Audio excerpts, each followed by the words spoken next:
Most religions claim that theirs is the only true path, but Buddhism offers a revolutionary alternative that astonished the ancient world and could be exactly what we need today.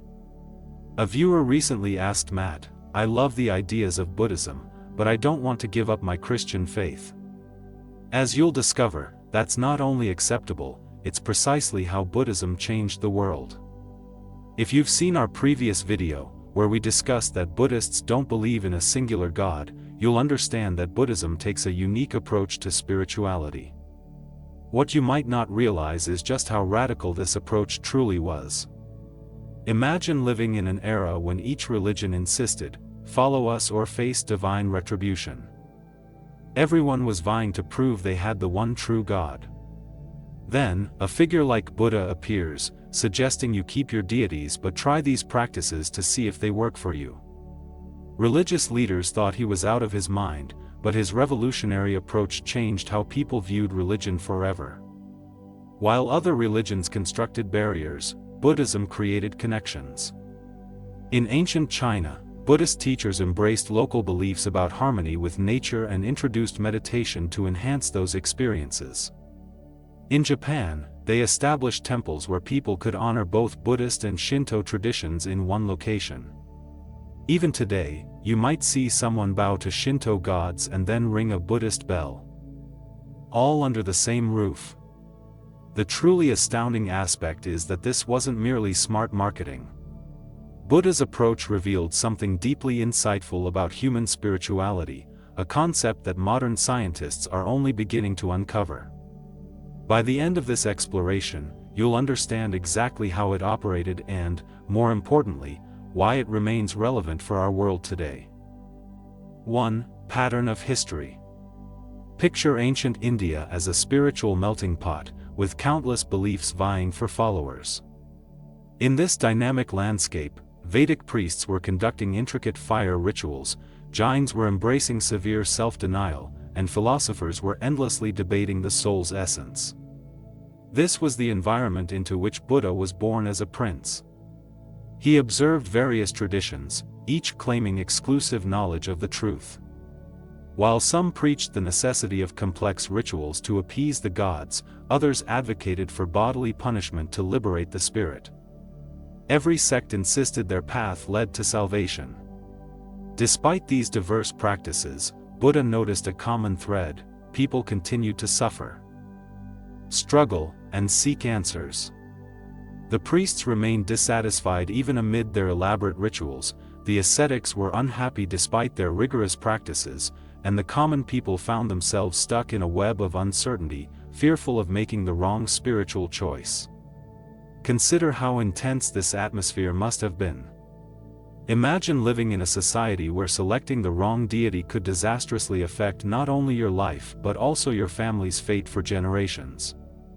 Changing one's religion might lead to ostracism. Instead of spiritual leaders helping others, many were preoccupied with undermining opposing beliefs. Yet, amidst this cacophony of voices, Buddha offered a different perspective. When confronted by a group of priests ready to challenge his teachings, they witnessed something unexpected. These priests arrived equipped for the usual religious debate, prepared to argue why their God was superior, armed with memorized texts and refined philosophical arguments. But Buddha's approach was transformative. Rather than attacking their beliefs or professing superior insight, he posed a simple question that would reshape human understanding of religion. Before delving into that pivotal question, it's crucial to understand why other religions were so entrenched in their confrontational methods. 2. The defense of faith. Imagine the ancient world as a place where religions were not just beliefs but essential strategies for survival. In many regions, the choice was stark: convert or face peril. This was not confined to India, it was a global reality. Consider the early Christians who sought refuge in the dim catacombs of Rome, Jewish communities that had to flee from one territory to another, and Muslims who endured persecution in Mecca.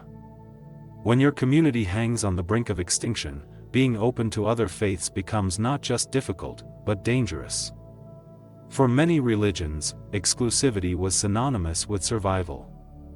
Moreover, most religions were interwoven with the fabric of kingdoms and empires. Take ancient Egypt, for example, where pharaohs not only led religion but also claimed divinity. In Rome, emperors were revered as living gods. Even now, some nations anchor their authority on being defenders of their faith. When power is derived from being the one true religion, accepting other faiths resembles accepting rival monarchs. It's no longer merely about belief, it's about survival, power, and control. A significant challenge arises from the fact that many religions originate with prophets or divine revelations, Moses receiving the Ten Commandments on Mount Sinai, Muhammad receiving the Quran in a cave, and Jesus preaching as the Son of God. If you genuinely believe you've received the final word from the divine, it's nearly impossible to view other paths as equally valid. This is where Buddhism stands apart. The Buddha did not claim to be a god or a prophet, rather, he resembled a scientist, inviting others to explore his findings through meditation and discover their efficacy themselves. He did not vie for power because he was not seeking it. His teachings focused on tangible results rather than divine authority. This distinction changed everything about how Buddhism interacted with other faiths. Consider the priests who came to challenge the Buddha. His response demonstrated the brilliance of his approach. 3. Buddha's revolutionary move. What made Buddha's approach stand out was a unique strategy that had not been attempted before. When priests, ready for a debate, confronted him, instead of engaging in arguments about gods and rituals, Buddha posed a simple question: have your practices truly ended your suffering? The priests were taken aback, as no religious teacher had ever shifted the focus from beliefs to tangible results. When the priests admitted they were still grappling with their problems, Buddha didn't belittle them or disregard their rituals. Instead, he offered something groundbreaking: continue your rituals if they help you, but allow me to introduce some additional tools that might enhance them. This was a brilliant move in action, exemplified by a famous story involving a group of fire worshippers. These individuals believed that ritual fire ceremonies were the sole path to salvation. Expecting Buddha to dismiss their practices, they challenged him. However, Buddha's response was captivating: maintain your sacred fire rituals, but let me introduce you to another kind of inner fire you can cultivate. Buddha explained that anger is an inner fire that burns us, greed is one that consumes us, and meditation is a means of mastering these inner fires. The fire worshippers were astonished. No one had ever connected with their beliefs in such a way. Consider what Buddha achieved here. Rather than declaring their religion wrong, he suggested ways to delve deeper into their current beliefs. It's akin to a martial arts master saying, "Keep your fighting style, and let me teach you some new techniques to strengthen it." Buddha was providing tools, not imposing dogmas. He didn't challenge faiths, he enhanced them. The true genius of this approach was its potential to create something unprecedented in religious history, setting the stage for a transformation in the spiritual landscape. 4. Mind-blowing success. Reflect on what I mentioned about Buddhism spreading without imposing conversions. A fascinating example is how Buddhism was introduced to China. Instead of attempting to replace Chinese traditions like Taoism and Confucianism, Buddhist teachers offered a groundbreaking approach. They suggested that Buddhist meditation could deepen the experience of the Tao, the core philosophical concept of these traditions. This approach was revolutionary for the Chinese, as Buddhism didn't aim to eradicate their culture but rather to enhance their existing practices. This open-mindedness helped Buddhism spread rapidly across Asia. Everywhere Buddhism traveled, it ignited innovation.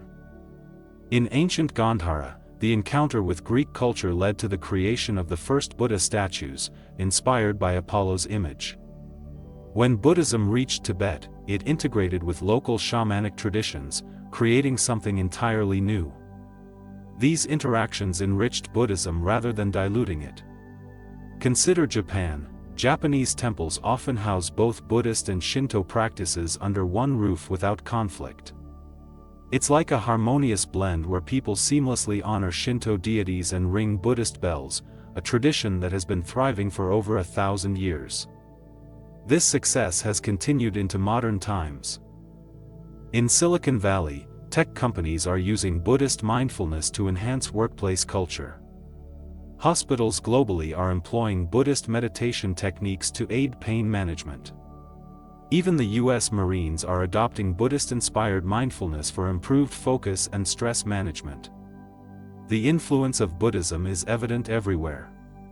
Christian contemplatives are finding that Buddhist meditation deepens their prayer life. Muslim scholars are exploring similarities between Buddhist mindfulness and Islamic practices, and Jewish meditation centers are integrating Buddhist techniques while remaining true to their roots. Perhaps the most remarkable testament to the wisdom of Buddhism is Emperor Ashoka of India. After his conversion to Buddhism, he did something unprecedented. He built temples and monuments for all religions in his empire, promoting religious freedom during the 3rd century BCE, a time when other regions were embroiled in religious conflicts. This approach poses a significant question: if this method was so successful, what is the secret behind it? 5. The Buddhist Secret. What is the secret behind Buddhism's unique approach? How could Buddhism achieve what other religions found challenging? It boils down to 3 insightful realizations by Buddha. First, he understood that arguing over beliefs is like debating different paths up a mountain. The specified path is irrelevant if they all lead to the top. What matters is whether you're actually making the climb. Second, Buddha grasped a concept that modern psychology is just beginning to explore: when you force people to choose between beliefs, they resist. However, when given tools to explore their own path, they naturally develop. It's similar to being forced to eat your vegetables versus discovering you actually enjoy them. Third, the most ingenious aspect is Buddha's teaching that truth isn't something you merely believe, but something you experience. It's akin to reading about honey versus tasting it. Once you taste it, there's no argument.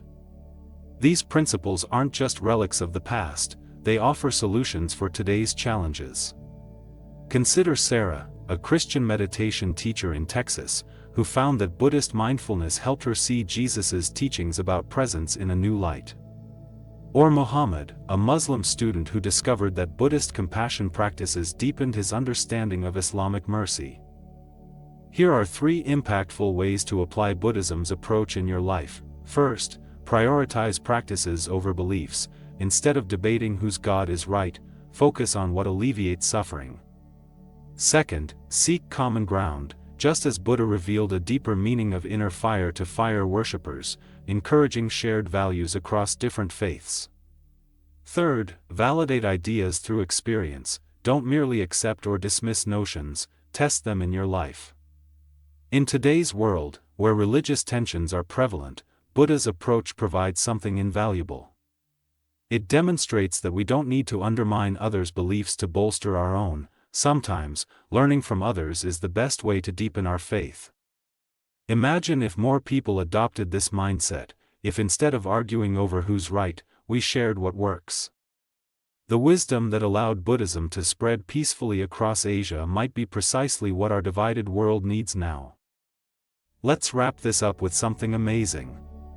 Remember that viewer comment from the start about mixing Buddhism with their faith?